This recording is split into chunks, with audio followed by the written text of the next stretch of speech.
All right. So thanks, everyone. This week we have a very special guest joining us. We have Ken Kal from the Detroit Red Wings, our play-by-play announcer that I think everybody listening knows. Ken, how's it going today?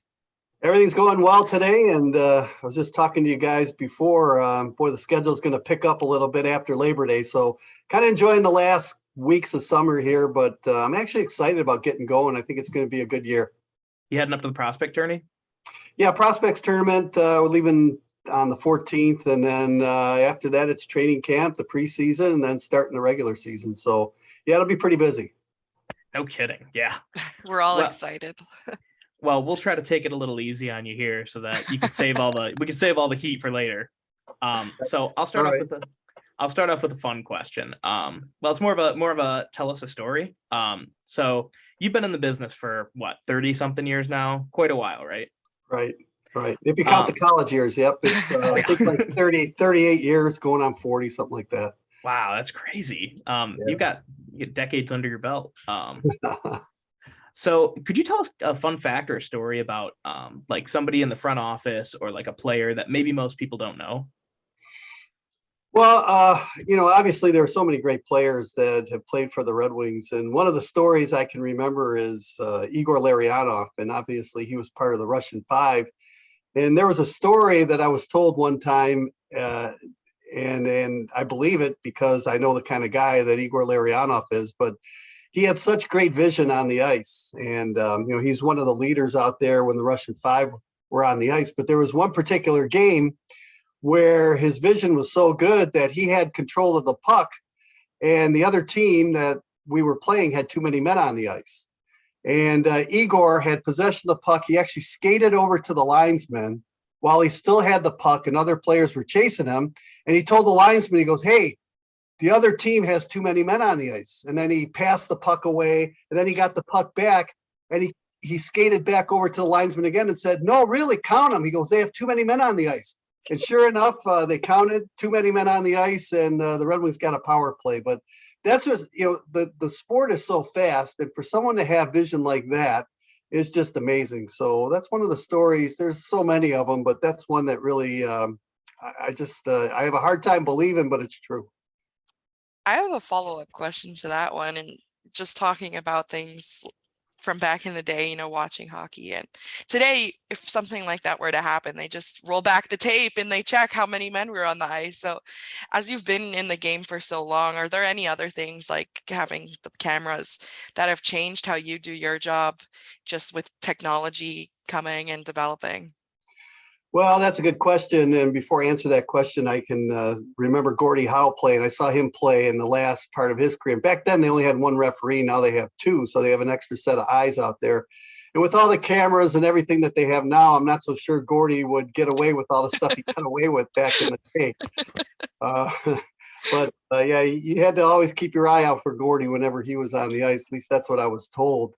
But I think technology is good now. I like some of the rule changes that they have, and I just think that you just look back at COVID a couple of years ago when we didn't travel with the team and we broadcast the away games at the Joe off a television screen, and that was strange. And I remember when they told us that's how we were going to call a game. And to be honest with you, as a play-by-play guy, you never look at the television monitor except for when there's a replay, Right. or if there's a penalty and you want to see something happen, or when you go into a break or something like that. But you're always calling the action on the ice. So when they told us we were going to be in a room and we were going to be looking at a television monitor calling the game, and you're at the mercy of the TV camera, I was shaking my head. I'm saying, I don't know how we're going to be able to do this. But the camera angles were good, and there was only one time where we had a little bit of an issue, and that was when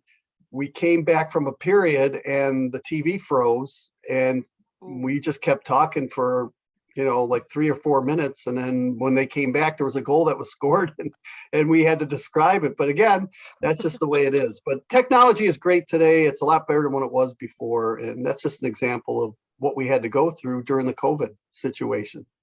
You've got to think on Yeah. your feet a lot with your job, don't you? Like, you're just constantly keeping an eye on everything going on at once, huh? Well, it's good because when you're at the game and when you're a play-by-play guy, and when Paul Woods, my partner, is talking, I can actually see if there's a line change. I can actually see who's coming out onto the ice, not only for the Red Wings, but for the other team too.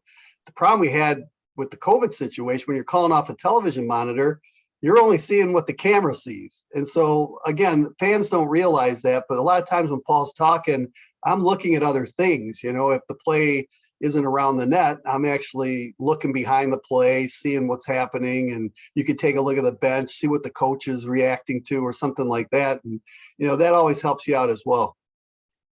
I have a question related to like, if for fans trying to think like a play-by-play guy, what would you recommend they do, to think like you would? Well, as a play-by-play guy, you're always trained to follow the puck. And I guess I would tell people, don't be a play-by-play guy watching the game. Just enjoy the whole game when you're watching it, because as a play-by-play broadcaster, whoever has the puck, wherever the puck's going, that's where your eyes are for the most part. And like I said, if Paul's talking, then I can kind of wander a little bit and look at other things. But to be honest with you, I think you get more enjoyment. I miss so much. I mean, I really, honestly, like Paul will see a bunch of stuff that I don't see because I'm so focused on the puck. And if something happens behind the play, he sees that, but I don't. And so, you're kind of focused in on wherever the puck goes as a play-by-play guy. At least that's how I was trained. All right, Tom, you're up. Okay. Sorry, I was getting in from the office super late and sat down right as everyone pulled in. Did you catch your breath yet? A little bit. I was over at the Houghton County Fair all afternoon, and it's been fun, but very busy all day. Well, Tom, you're going to get a penalty for delay a game then. Not the first, won't be the last. There you go. So Ken, I was wondering, what's the strangest thing that you've had happen in the broadcast booth and the show still continue to go on without skipping a beat? Oh, so many things. Really, I mean, it's hard to describe because what the fans don't know sometimes probably surprises them. I remember one time I was sick in Buffalo. This was right before Christmas. And before every commercial break, I was running to the bathroom and, I had to upchuck a little bit there. And then I had to come back and then start the game where we're going. And I remember I was sick as a dog, but as they say in the business, the show must go on, right? So there's one thing there and no one could tell. That's what you have to do. And the other thing too is it's such a long season that a lot of people ask me, they say, what's the hardest thing about your job? And to me, it's staying healthy. And when you're traveling and players are getting sick and you're on the plane and you're going to catch a cold and, like sometimes I've missed games because my voice is gone. It's inevitable over the course of a long season, you're going to get sick and you're not going to feel good. And the hardest part is making sure that you're ready to go, even though you might not feel 100%. It's not a job where you can call in sick, and say like, oh, I'm not feeling good today. Although things have changed now, if you're sick and there's COVID and you test positive, obviously you can't do the games. But really, it's trying to make sure that you're healthy and ready to go each and every game. And there's other things, Tom, that happened. I remember one time we called a game at the Joe, and I think it was against San Jose, and the pipe broke in front of us, and we had water from the suite. We had water pouring down in front of our broadcast booth, and you can't see it on radio, but it was like doing a game in the rain, and we were calling the game, and it was a whole period before they actually fixed it, and they were moving people out of the section. So things like that happen that people aren't aware of, but they are strange things that happen. Yep. Oh, and hey, just real quick, one time I remember we were out in San Jose too, and their Sharky, SJ Sharky, their mascot. Yeah. I remember one game he was going to make his grand entrance by coming down a rope and land right in front of the Red Wing goaltender, and kind of fire up the crowd. Well, he was about 15 feet from the ice and he got stuck, and he's hanging by this rope, and obviously he got all tangled up, and the game is delayed, and Scotty Bowman was throwing a fit on the bench because the game was delayed, and it took like 20 minutes for them to finally cranked this guy up to the rafters. And it was like a Three Stooges movie where they kept pulling the string and he kept hitting his head on the rafters before they could get him up and get him out of there. So yeah, a lot of crazy things happen. I'm glad that happened to the Sharks. Oh, that's so funny. Yeah. That is good. So like when you said you played like a lot of games, or you've done some games like sick before, so I guess that makes you and Michael Jordan kind of like, you know, kindred bonds because he had the flu game. So that was your flu game, right? Oh, there's so many times. It's hard. Like when you're a play-by-play guy in hockey, you're talking all the time and your voice starts going. It's not the best situation out there. And you know, I feel sorry for the listeners that have to put up with someone whose voice isn't 100%. And usually for me, it takes a week to clear up. I remember Bruce Martin used to do some games and he'd sound horrible. And then the next game, he sounded great. And I'm still trying to figure out how to remedy myself like that. But, you know, that's what happens. And again, it's not like any other job where you can call in sick and let somebody else come in and do it. You just have to find a way to get the job done. It's kind of like playing hurt if you're a player. Tom, didn't you have something written here about Bruce Martin? Yeah, actually. I was wondering, Ken, what was it like to fill in the shoes of Bruce Martin coming in from U of M and doing play-by-play there to doing play-by-play with Detroit? Well, Tom, trust me, I knew the situation I was coming into, and we all remember the Riz and Rathbun situation when Ernie Harwell was fired. The difference here is Bruce retired. He wasn't fired. He wasn't let go, and you know, that's a little bit of a different situation. I think what helped me out too is the team was really good. My first season, they won 62 games. So obviously they were winning a lot. If they weren't winning, I'm sure the fans would be all over the broadcaster. You know, this guy's terrible. Why do you bring him in or something like that? But, you know, he was a role model for me. I listened to Bruce Martin, and to me, he was one of the greatest hockey announcers. I still think he is, that the Red Wings ever had. He was so good at what he did and calling games. It was an honor to bring him back in 1997. He got to call the cup-winning goal scored by Darren McCarty. And just to be able to work with him, it's kind of like Dan Dickerson working with Ernie Harwell there a few times. And to be able to work with him and to be able to work with Bud Lynch, you know, when he was the play-by-play guy, these are guys that I listened to growing up as a kid. And to be able to work with them, even just for one game with Bruce, was really exciting for me, and I'll always remember it, never forget. Yeah. I imagine that first day, you probably had to feel a lot of pressure on you going into that game.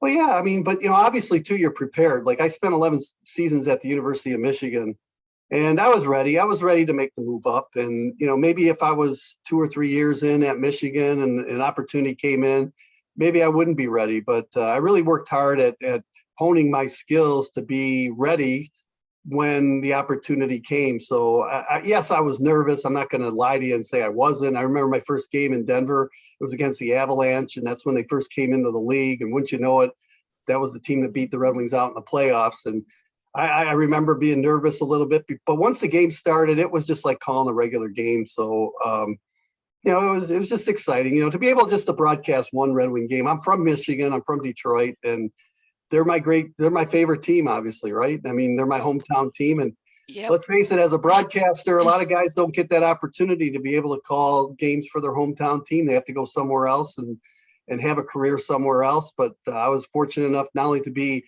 at Michigan, and I'm a Michigan fan, and I like Michigan State too, but you know, I was always a Michigan fan, be able to work there under Red Berenson and then come here and be the announcer for the Red Wings. It's been a great career so far, and I'm looking forward for good things ahead as well. Actually, that brings up a really interesting question that I have. As both a fan of the team and also like an announcer for the team, or a play-by-play guy, do you find it hard to separate your fandom from like the game itself, or do you think that it's something that you've gotten better with as time goes on?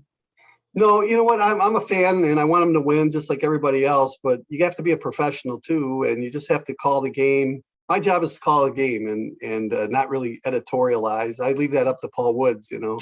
But he can do whatever he wants as far as how he wants to, you know, critique the team. But sure, like there are some games where, you know, if it's a tough loss or you lose in the playoffs, you know, obviously after the game when you're not on the air, you're a little bit upset. But while you're doing your job and you're broadcasting, you just have to be professional and call it as you see it and move on. Good. Thank you for that. Yeah. Maddie, did you want to ask a question? Yeah. So this question stems from actually when we were emailing about setting this up, but we noticed as you were emailing that Ken Kal is actually a shortened version of your actual name. Is it okay if we talk about Yeah, that? that's All fine. right.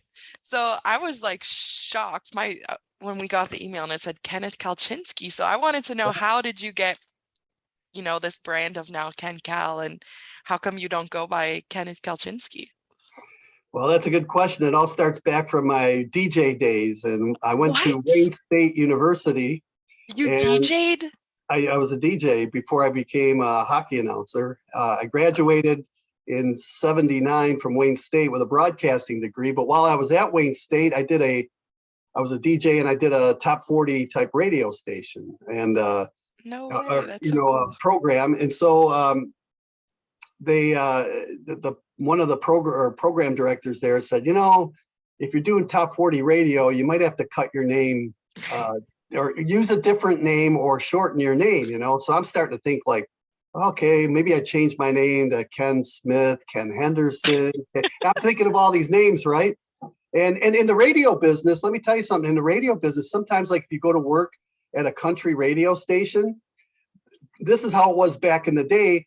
They might look at like a country artist, and you take your last name as a country artist. So you'd say like Right. Ken Presley or something like that. I don't know. You wouldn't do that, but and that's how it works. But I said, you know what? Ken Kal is good. It's short. It's sweet. It's to the point. A lot of my friends called me Cal anyway growing up. They never called my last name, Kalczynski. But so I said, yeah, I'll go with that, So it's stuck. And that's what I used ever since, then I went to Ann Arbor and I worked out at a station, WAAM. I did a middle of the road format. My name was Ken Kal. Although I do have one quick story. I remember I filled in for our midnight guy just one time, and the program director says, you got to change your name for this one show because we don't want them to know you're Ken Kal. I'm like, they're going to know my voice. You know what I mean? Right. So I said, okay. So they always say that the midnight shift is called the graveyard shift, right? Right. Mm-hmm. And me loving Halloween as much as I love Halloween, I decided to change my name to Doug Deep. So for that 6-hour show from 12 to 6 a.m., my name was Doug Deep on the graveyard shift. Oh my God. That's a great name. That's so cool. So if I ever see you in Detroit in the wild, can I just call you DJ KK? Hey, I was going to call him Doug Deep. Doug Deep. Yeah. Doug Deep is good too. Yeah. But DJ KK is one I am personally giving to him now. Well, that's so good. it's different. That's fine. I can respond to that. Okay, cool. I love that. All right. That was my question about your name. And just real quick, just to follow up with that, I actually got into hockey broadcasting by accident. I mean, I've always wanted to be the Red Wing announcer. When I was 10 years old, I'd play hockey in my backyard or, roller skate up and down the driveway. And I'd start doing play-by-play. I'd be, how did Delvecchio at Allman scores, and I told my dad, I said, he bought me a tape recorder and I would tape the games off the radio and television. And then I would do it myself. And I always I said, Dad, one day I want to be the Red Wing announcer. Now, as you go in life, you don't know what's going to happen, where you're going to be. But it's funny, I landed the Michigan job by accident. I was the only guy at the radio station that knew anything about hockey. And they gave me the opportunity to do it. I was really raw and I made a lot of mistakes and I couldn't identify players, but they had enough faith in me to continue to do it. I got better, worked at it, and here I am today. Wow. It's so inspiring. Yeah, that's great. What did your dad think when you became the Red Wing announcer?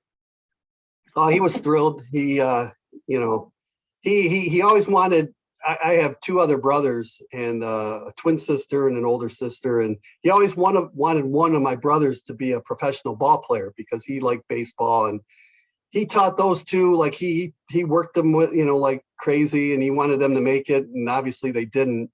And so I think he just gave up on me when it was my turn. So I wasn't a professional ball player, but I guess I did make it to the big leagues as an announcer. Hey, it's never too late. Tigers could always use some more bats. That's right. Yeah. We need you, Ken. Please join the Tigers. At least as the GM. I don't care if you're swinging a bat. Oh, you know what? That's not my job. I just call games. There's no pressure on you when you just call games. Yeah, true. Fair enough. Ken, I have a question about the locker room. So I read a book recently where it's talking about Scotty Bowman and how he would like mess with players from time to time or like find ways to get in their heads. And I heard that a lot of hockey players like to pull pranks. Have you heard any pranks? And if so, what are your all-time favorites? Oh yeah, they pranked me all the time when I was starting out. Oh yeah, I was a Oh rookie yeah. podcast. Oh yeah, I was the brunt of many jokes with the Red Wings when I first started as my rookie initiation, so to speak. And they I remember one time we were flying out west, and they said don't fall asleep, and sure enough, I fell asleep, and they tied my shoelaces to the chair, and on the plane, and then they told me to get up and get some water, and I'd trip and fall, So then I wore loafers. I didn't wear any shoelaces after that. Or they, Smart man. you fall asleep, they put shaving cream on your hand, they tickle your nose, and then All the classics. and Mark Bergevin put paraffin wax on a donut one time and told me it was a glazed donut, and he gave it to me, and sure enough, it was like a wax donut. Oh, Oh, That one I heard about.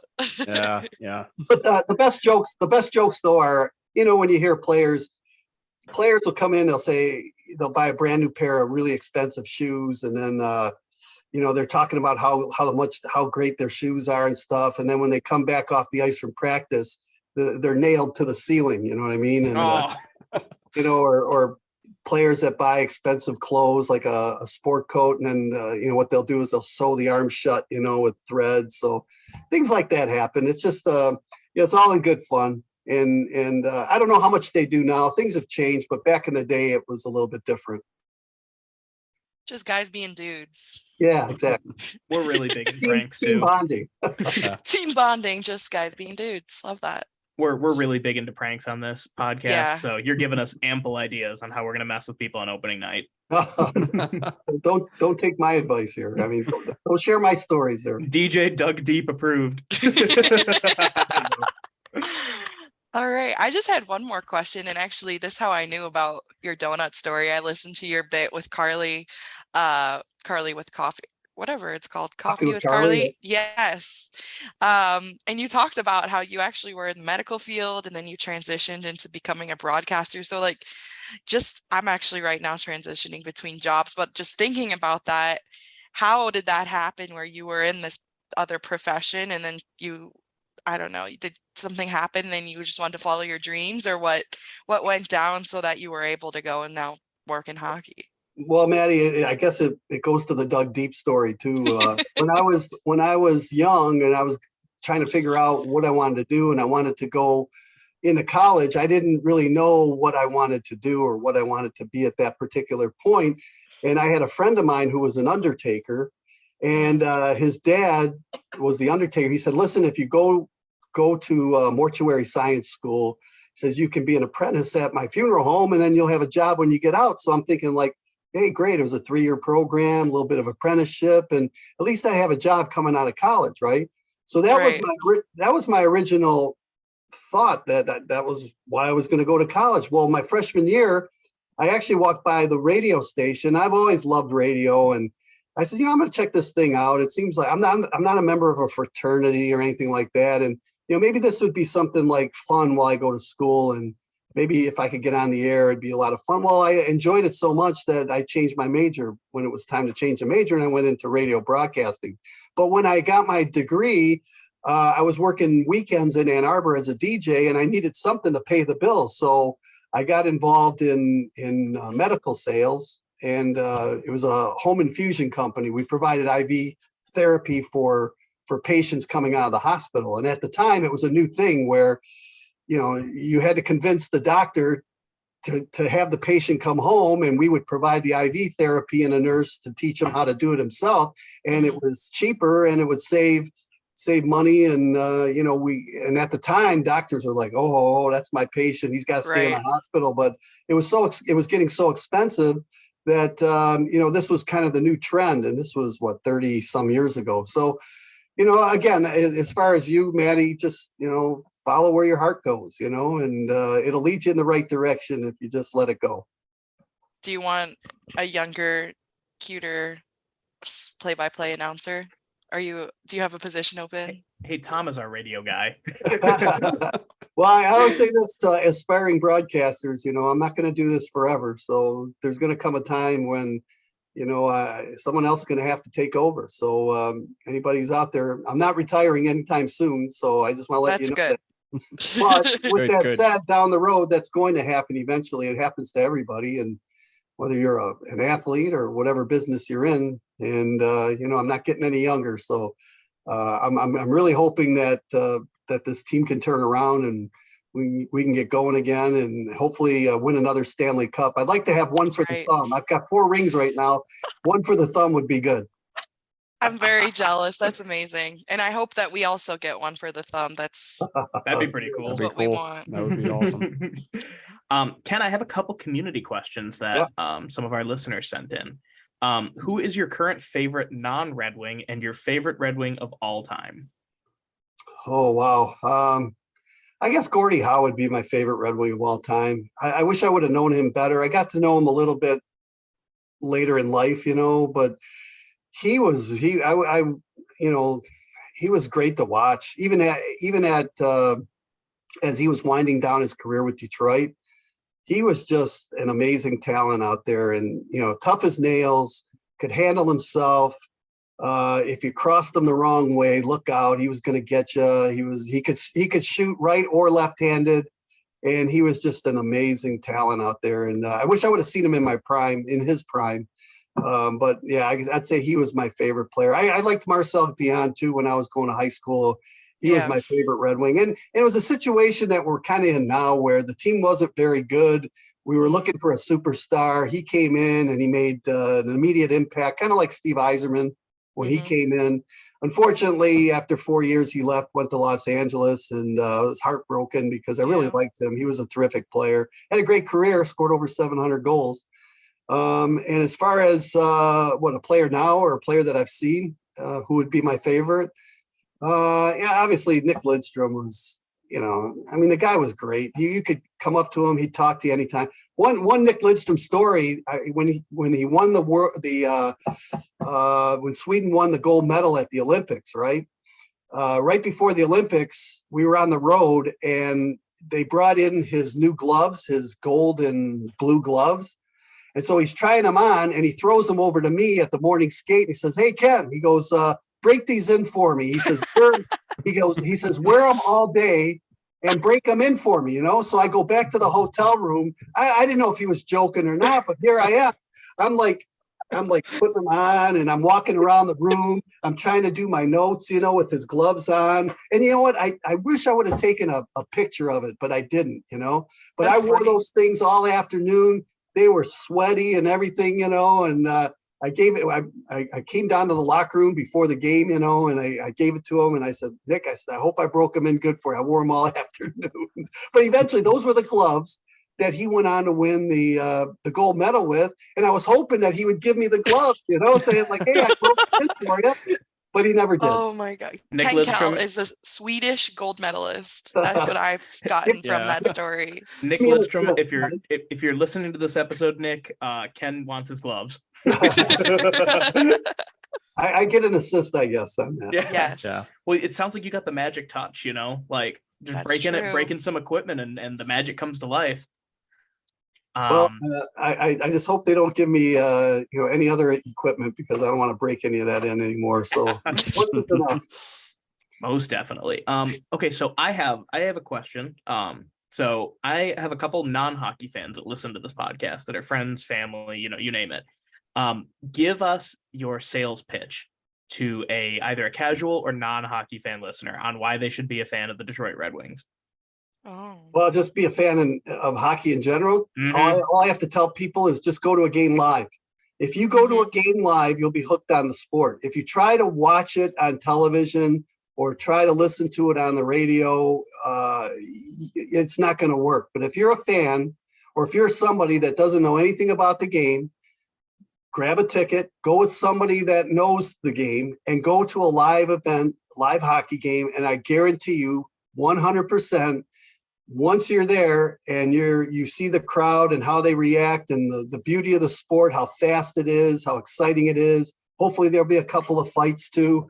You'll be hooked on it. So that's my advice to a non-fan or somebody that doesn't know anything about the game of hockey. And I'm telling you, that's what hooked me. My first game I ever went to at the old Olympia, I was like, I go, oh, man, I can't wait to come back again. It was just an amazing event. Well, cool. Do you guys have any other questions you want to ask? I just had one. Ken, I was wondering, what was it like to accept an award to be placed in the Polish American Sports Hall of Fame?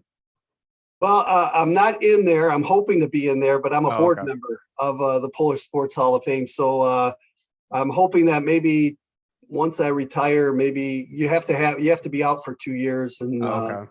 I've seen so many great athletes that have been in, hockey players like Eddie Olczyk's in, and Joey Koser, Brian Smolinski, guys like that. Carl Yastrzemski in baseball, Stan Musial, Mike Ditka in football. There's a whole host of people, but I'm hoping that maybe one day I can get in, and it would certainly be an honor to be inducted one day into the National Polish American Sports Hall of Fame. Awesome. Yeah, we're excited and looking forward to that. One day, 20, Yeah. 30 years down the road. Right. You're going to be here for a long time. Well, you Exactly. for sure have 3 votes from us. So There Yeah. you go. There you go. And Well, our Ken- listeners. Yeah. Well, Ken, it's been great talking to you. Thank you so much for coming on. But wait a minute. We can't end the show. We can't end the show right now. We got to talk a little bit about the team, right? Please. Yeah. You're That's fine right. by me. I mean, Let's talk. we talked a half hour about me. Let's talk about the team a little bit and how excited we all are, right? I mean, Bring it. oh yeah. it was a great summer. As I mentioned, it was busy. We signed some terrific free agents out there. We have a new coach in Derek Lalone. Had a chance to meet him. And I think, I'm excited. He seems like a really nice guy. And I think that he has what it takes. He's been a winner everywhere he's gone. The players that we picked up certainly are going to add a lot of depth to this team, like Dominic Kubalik, Andrew Kopp, Ben Sherratt, Oli Amada on the blue line, and David Perron up front. I think Perron himself will make our power play better. I'm excited to see Verana have a terrific season. I mean, he only played a partial season last year, but he really lit it up. I can't wait to see him have a full season and see how many goals that he can score. I think Mo Sider and Raymond were terrific last year. I expect them to get better. I think we have some depth right now that we didn't have maybe in years gone by. And goaltending, it was a nice pickup to pick up Billy Husso. So, I mean, we're really excited. Now, with that said, I want to remind fans that, yeah, I think we got better, but I think a lot of teams in our division got better too. So, True. I'm crossing my fingers and hopefully that we get a break and that we're better defensively and that we can score some goals and maybe knock on the door for a playoff spot. That certainly would be exciting for the fans. But with that said, I think we're heading in the right direction, and I'm excited about Edvinsson. I hope that they're going to give him every opportunity to make the team. I like Berggren. I like Soderblom. He's a big 6'7" forward. You don't see many massive 6'7" dude forwards. So, Oh and my then God. Albert Johansson back on the blue line. We got McIsaac, who's been in the minors for a while. So things are really looking good. We've got some really good prospects.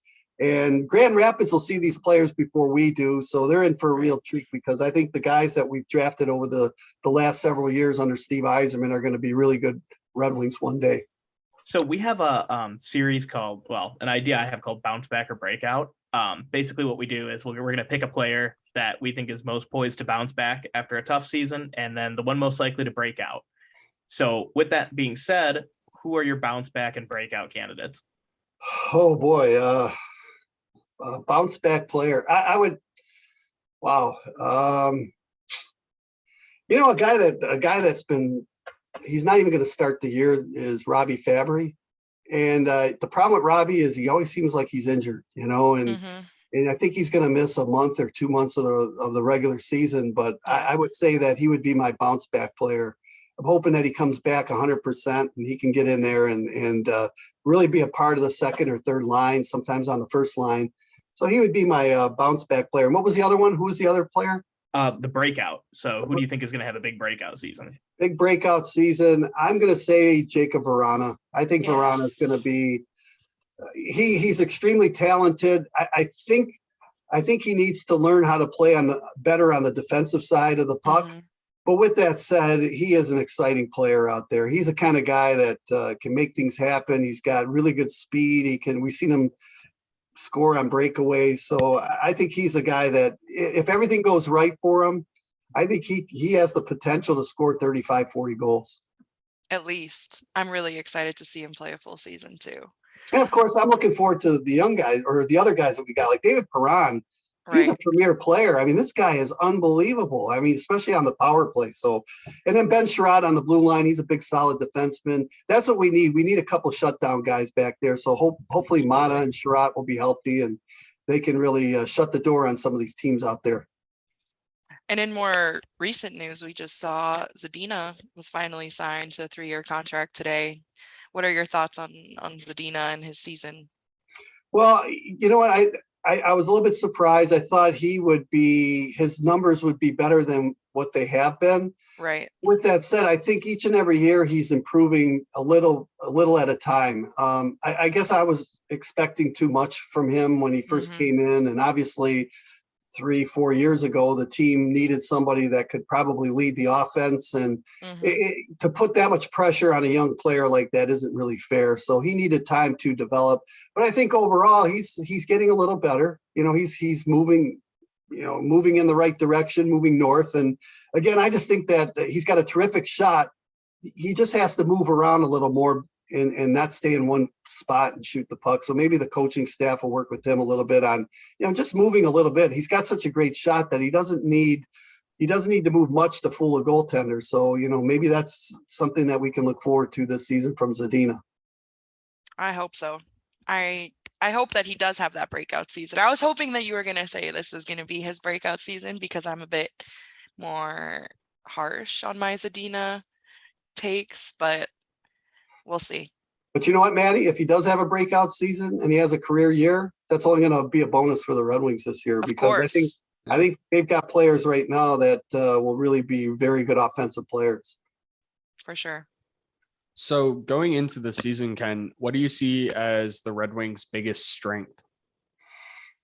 I think depth more than anything else. I think finally for a change, they've got some players that can score goals. And, if they stay healthy and they play like they did last year, plus with the new guys coming in, Raymond's going to be a solid player. You can pencil him in for probably 17 to 20 plus goals, if not more. Larkin's going to be Dylan Larkin. He's going to be steady and sound.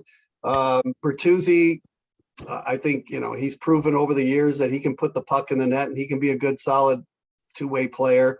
And then the new guys, like I said, David Perron will be solid up front for Rana. I think Dominic Kubalik could be a dark horse. He's not a guy that's going to be Mr. Fancy Pants out there. He's not going to put moves on people, but he's a big, tall winger, and his job is to get open. And if they can get a center iceman like Andrew Kopp, let's say, to get him the puck, he can put the puck in the net with the best of them. So I'm just excited that I just think they're more of an offensive threat, and that's something that they haven't been able to do. The key, though, to me, is they have to be better defensively. In this league, you can't give up 312 goals and expect to make the playoffs. So, that number's got to come down dramatically. And I think if they play well defensively as a team and their defensemen are a little bit more solid this year, and Mo Seider continues to move up the ranks, and the goalkeepers, Nedeljkovic and Husso, stay healthy and can do the job in goal, then those numbers will go down and they can win some more games.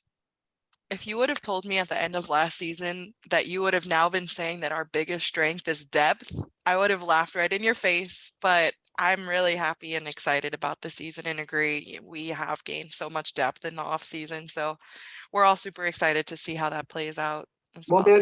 Maddie, you're right. I mean, we didn't have depth in the past, and that was one of the things with if Raymond or Bertuzzi or Larkin went down with injury, who was going to come in and help out. And the key too is I've always said this, your top line isn't going to carry you the whole season. There's going to be times when your second, third, and fourth line need to help out and chip in offensively. And we just didn't have the talent and the players to do that. But now you look down our lineup. I mean, geez, you look at our second line, maybe, I don't know if this is going to be our second line, but I was just going through, you got Larkin, Raymond, and Bertuzzi. That's your top line. Then maybe you have Kopp, Verana, and Perron as your second. Fabry, when he comes back with Pius Suter and Dominic Kubalik, Rasmussen moves down to the fourth line. And then you've got other guys that you can pencil in as being your fourth line players. And then you look in the minors, if somebody goes down with injury, or Zadina, I forgot about him, Maddie, sorry, but you put Zadina up there too. But if you look at the young talent we've got, is Edvinsson good enough to make it? What about Berggren, Johansson, Soderblom? I mean, these are all guys now that can come right in and be a solid force out there too. So the depth is coming, the young players are there, and I just think that that's a positive right now for this Red Wing team, and we're only going to get better in that department. So who's a team that's been rebuilding around the same time that the Wings have that we should keep an eye out as potential rivals down the road? Because the one I've got my eye on right now are the Ottawa Senators. Yeah, I would say that too, especially when they got the Brinket right now, right? Yeah. And Giroux.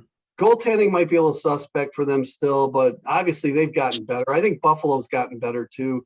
They're not gonna blow teams out, but they're gonna be pretty solid. I think the Islanders will be pretty good too. They made a coaching change, but last year I throw out their record because they played their first 15 or 16 games on the road, and they fell into a hole right there because their arena wasn't ready. So, I think they're going to be good too. And Montreal will be a little bit better. I think they'll struggle some nights, but obviously they've got the goaltender and Carey Price that can take you a long way.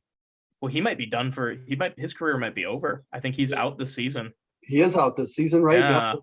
Yeah. I did. You know what? I didn't read that. So that's sad, but I didn't know. He's a legend. See, that's news to me. You broke news. Wow. I broke news to Ken Kal. That's right. What a day.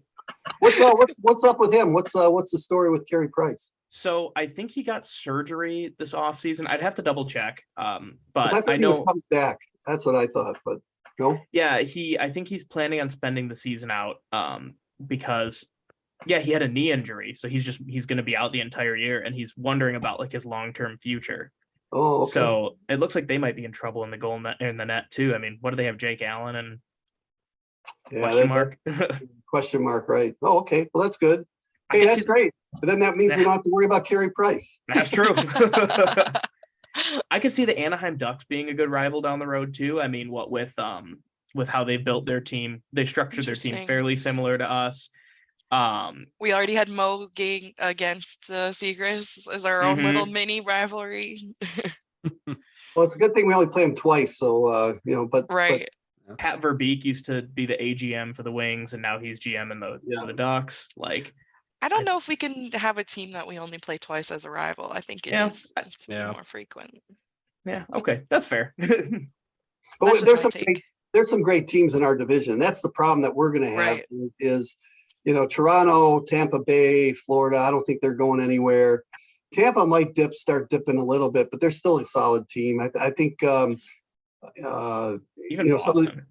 Boston, they might struggle early on because I think Marchand's not there, right? He had hip surgery or something. So hopefully maybe they dip a little bit and maybe the Red Wings can move up. But even on the other division, the Metropolitan Division, there's some great teams. Like the Rangers are good, the Hurricanes are good, Pittsburgh's still going to be good. The Islanders, I mentioned them. Philly's Philly, but I think with their new head coach, I think they'll improve a little bit. They'll be tough and hard to play against under Tortorella. Columbus got Goudreau. I mean, there's. I was saying a couple episodes ago that there's like an arms race going on in the East. Like, they've just been adding star player after star player. I mean, Florida got Kachuk. Like, there's just more and more coming in. Yeah, what's going on with that? Like, it seems like every trade is all these top players are coming east. We need to move back. We need to go back to the Western Division, I think. We do. I was just thinking that being in the Central again. Yeah, we can hate the Blackhawks harder than we do already. Well, cool. Do you guys have any other questions you want to ask Ken? Or Ken, do you want to ask us any questions? Yeah. Yeah. How's the podcast going? That's what.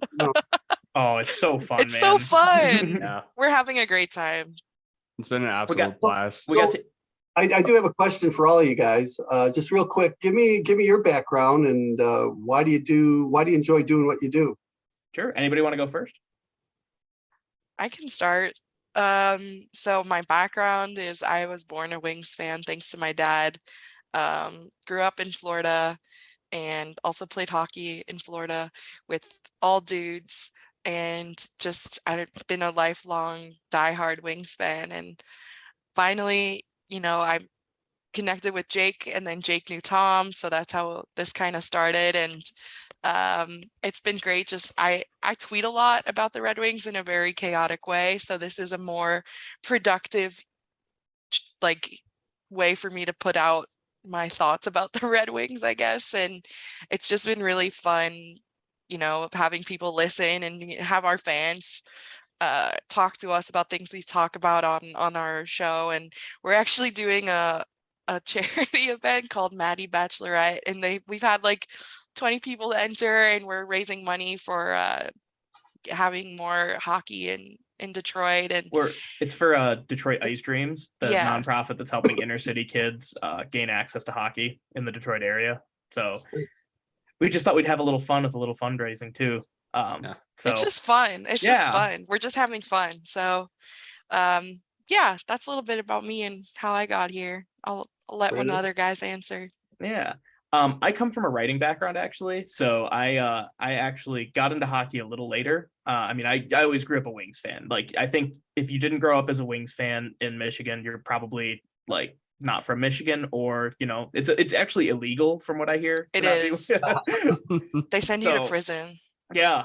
So I grew up, I had a little black Steve Yzerman jersey when I was a kid. Like, I wasn't very good at hockey, but I loved to watch it and I loved learning about it. And as I improved as a writer, I started to see a lot of other writings that people were doing on the game. And I was like, I could do this too. Why not? Like, why not throw my name in the hat? So I've been writing on and off for publications for a couple of years. And after a while, I noticed that everybody takes it a little too seriously, in my opinion. This is just me, but like, you go on ESPN and you see them covering NBA or the NFL, and they have fun with it. They just relax a little bit. They loosen up. And I thought, why not bring that to the podcast world? Why not bring that somewhere where we can raise money for good charities, have fun, make jokes, make fun of Aaron Rodgers like we did last week. So that's how I wound up here. And I went to college with Tom. He's my like radio genius. Like I wouldn't go that far, Jay. He's a sound wizard. So I connected with him through college, and then I've met Maddie through a couple friends online, and we just kind of formed this magnificent trio here. Yeah. Yeah, I went to school with Jake. I grew up in White Lake, Michigan, down the road on 59, and went to school at Central, went into broadcast after sitting on a couple of advertising classes with Jake and getting out of teaching. After that, got up to the UP, been working in TV and radio for the past year. And I was just kind of in a funk, and Jake texted me and we finally just decided, screw it, let's start the podcast. Let's actually make this thing a real thing. And Jake thought that I was a little boring. That's not true. That's not true. So we brought in Maddie, and that's how I met Maddie. And I think we've only ever interacted virtually, which is that's true. I think we work like a Three Stooges type group. You gotta have all three idiots together instead of just two. There you go. Yeah.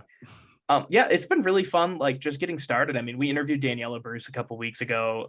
We're trying to get in touch with as many people as we can who would be happy to come on. So if you know anybody fun that would be willing to come on, we'd love to have any support you can give us. Well, I'll say this about Daniela is, I had the opportunity to work with her because Paul came down with COVID, and she did a really good job. And I think if there's anybody that, the women, especially that watch your podcast and see what you guys do, just look at Daniela Bruce. If you're a woman, you want to be somebody involved in the media, she really does her homework. She's really good at what she does. And, the sky's the limit for her. I think she's really an outstanding talent, and she's pretty level-headed.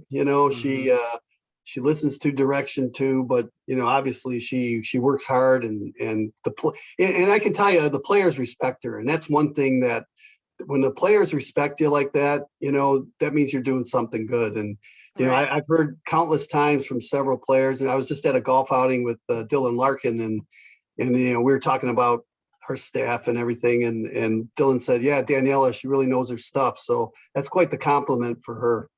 Yeah, For that's sure. amazing. Yeah, she's Daniela, if you're fantastic. listening to this, we love you. We do. Yeah, always. Well, awesome. Ken, thank you so much for coming on. This has been such a cool time. I really appreciate you taking the time out of your day to do this.